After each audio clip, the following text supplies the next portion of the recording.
Hello నమస్తే. Late చేయకుండా వెంటనే quarter finals India versus West Indies గురించి మాట్లాడేసుకుందాం. Let's get started.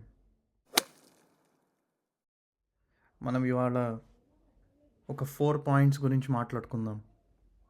ఒకటి, ఇండియా వర్సెస్ వెస్టిండీస్ హిస్టరీ, గత మ్యాచ్లు ఎలా ఉన్నాయి చూసుకుందాం. 2, ఈడెన్ గార్డెన్స్ పిచ్ గురించి మాట్లాడుకుందాం. 3, టీమ్స్ గురించి మాట్లాడుకుందాము, ఎలాంటి టీమ్స్తో వెళ్ళబోతున్నారు ఏంటి అని. 4, మైండ్ సెట్ గురించి మాట్లాడుకుందాం, ఎలాంటి మైండ్ సెట్ ఉంటే మనం గెలవగలుగుతాము అని. ఇండియా వర్సెస్ వెస్టిండీస్ ఈడెన్ గార్డెన్స్లో 4 సార్లు పోటాపోటీగా ఆడారు. 4 సార్లు ఇండియానే విజయం సాధించింది. 2022లో అనుకుంటా అది మనం లాస్ట్ వాళ్ళతో ఆడినది. అది బైలేటరల్ సిరీస్. అందులో 3 T20Is ఆడాము. ఇండియా క్లీన్ స్వీప్ చేసింది వెస్టిండీస్ని. సో ఆ తర్వాత నుంచి మళ్ళీ ఇండియా వెస్టిండీస్తో ఇక్కడ ఆడలేదు. సో ఆ పరంగా చూసుకుంటే హిస్టరీ పరంగా ఇండియాదే పై చేయి. ఈడెన్ గార్డెన్స్లో ఇండియా మొత్తం 8 T20s ఆడింది, T20 ఇంటర్నేషనల్స్. అందులో 7 గెలిచింది. ఇండియా ఓడిపోయింది ఒకసారి, అది 2012లో అనుకుంటా, ఇంగ్లాండ్తో. 2011, 2012 ఇంగ్లాండ్తో ఓడిపోయింది. బట్ ఆ తర్వాత నుంచి అన్ని గెలుస్తూనే వచ్చింది. 7 continuous victories. Let's hope India wins this one and make it 8. And ఈ వరల్డ్ కప్లో చూసుకుంటే ఇక్కడ ఆల్రెడీ 5 మ్యాచ్లు జరిగినాయి. అందులో 4 మ్యాచ్లు బ్యాటింగ్ ఫస్ట్ చేసిన వాళ్ళు గెలిచారు. అండ్ వెస్టిండీస్ ఇక్కడ ఆల్రెడీ 2 ఆడి 2 గెలిచింది, ఇటలీ అండ్ స్కాట్లాండ్తో అనుకుంటా. సో వెస్టిండీస్కి కూడా ఇక్కడ కొంచెం ఎడ్జ్ ఉంది ఈ గ్రౌండ్లో, బికాస్ దే హ్యావ్ ప్లేడ్. కొంచెం ఎక్స్పీరియన్స్ ఉంది, ఈ గ్రౌండ్ అలవాటైంది వాళ్ళకి. మనం ఈ టోర్నమెంట్లో ఇప్పటివరకు ఇక్కడ ఆడలేదు, ఇదే ఫస్ట్ మ్యాచ్ కాబోతోంది. అండ్ ఈ గ్రౌండ్లో ఆడిన ఈ 5 మ్యాచ్లు ఈ టోర్నమెంట్లో అన్నీ హై స్కోరింగ్ గేమ్సే. ఒక్కటి ఐ థింక్ 150 స్కోరింగ్ అనుకుంటా, అది ఇంగ్లాండ్ వర్సెస్ స్కాట్లాండ్. అందులో సెకండ్ బ్యాటింగ్ చేసిన వాళ్ళు గెలిచారు. కాకపోతే అందులో ఇంగ్లాండ్ చేజ్ చేస్తూ చాలా 18.2 ఓవర్స్ అనుకుంటా, 18.2, 18.3 అప్పుడు వరకు లాక్కొచ్చి 155 కొట్టి గెలిచారు. They chased it successfully. కాకపోతే యూ కెన్ ఇమాజిన్ చేజింగ్కి ఎంత కష్టంగా ఉందో ఈ పిచ్. సో ఈ పిచ్ మీద టాస్ గెలిచిన వాళ్ళు ఫస్ట్ బ్యాటింగ్ చేద్దామని అనుకుంటారు. ఇండియా సేమ్ టీంతోనే వెళ్తుంది అని నా నమ్మకం. కుల్దీప్ని ఆడించవచ్చు అని చాలామంది అంటున్నారు. తప్పులేదు, కానీ ఎవరి ప్లేస్లో ఆడిస్తారు? హర్షదీప్ సింగ్ని బయటపెట్టి కుల్దీప్ని తీసుకొస్తారా? అంటే హార్దిక్ పాండ్యా, బుమ్రా ఇద్దరు పేసర్లు మాత్రమే. శివం డూబే అప్పుడప్పుడు, కానీ లాస్ట్ మ్యాచ్ చూసాం బాగా తన్నించుకున్నాడు.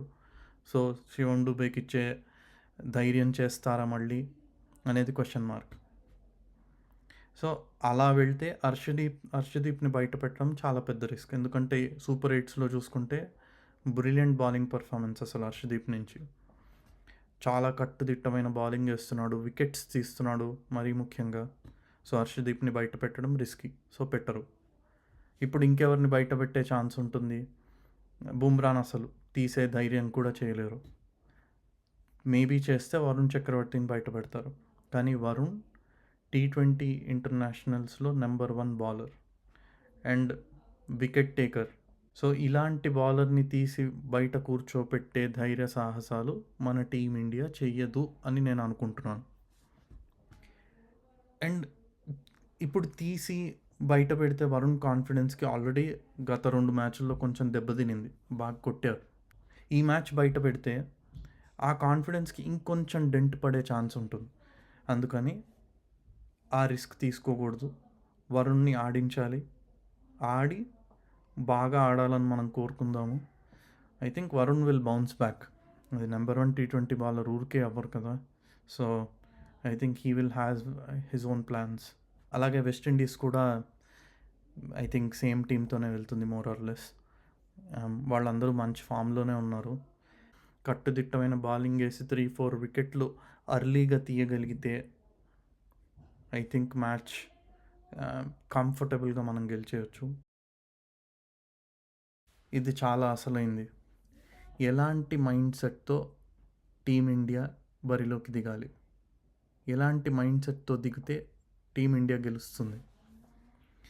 నన్ను అడిగితే సెట్ మైండ్తో కాకుండా ఓపెన్ మైండ్తో వెళ్తే ఖచ్చితంగా గెలుస్తుంది. నా ఉద్దేశం ఏంటంటే ఫియర్లెస్ క్రికెట్ ఆడాలి, ఎరగొట్టేయాలి అని చెప్పి వచ్చిన బాల్నల్లా ఊపుకుంటూ పోకుండా వికెట్లు పారేసుకోకుండా ఉంటే మన వాళ్ళు గెలుస్తారు. ప్లేయింగ్ కాన్ఫిడెంట్లీకి, ప్లేయింగ్ కేర్లెస్లీకి చాలా థిన్ లైన్ ఉంటుంది. క్యాలిక్యులేటెడ్ రిస్క్స్ తీసుకోగలిగితే I think will have a better game. Playing shots backed with some thought behind it. చూద్దాం ఎలా జరుగుతుందో. ఐ హోప్ ఇండియా గెలుస్తుందని. India is going in with confidence. West Indies కూడా కాన్ఫిడెన్స్తోనే వస్తున్నారు. బికాజ్ వాళ్ళు లాస్ట్ మ్యాచ్ వాళ్ళు ఓడిపోయినా they also have some confidence. ఎందుకంటే వాళ్ళకి ఇక్కడ ఎక్స్పీరియన్స్ ఉంది. ఇందాక మాట్లాడుకున్నట్టుగానే ఈ టోర్నమెంట్లో ఆల్రెడీ 2 గేమ్స్ ఆడారు, గెలిచారు. So they are also coming in with confidence. But let's hope India ఈ క్వార్టర్ ఫైనల్స్ గెలిచి సెమీఫైనల్స్లోకి అడుగు పెట్టాలని కోరుకుందాం. నెగిటివ్ ట్రోల్స్ దయచేసి చేయకండి. ఈ ట్రోల్స్ అన్నీ ఇండియన్ బ్యాటర్స్ చూసి వాళ్ళ వరకు ఎలాగో అలా చేరుతాయి. వాళ్ళ గెలుపోటముల్లో ఈ ట్రోల్స్ కూడా ఎంతో కొంత పాత్ర పోషిస్తాయని మనం గుర్తిద్దాం, టీంకి సహకరిద్దాం, గెలుపుకి కారణమవుదాం. All the best team India.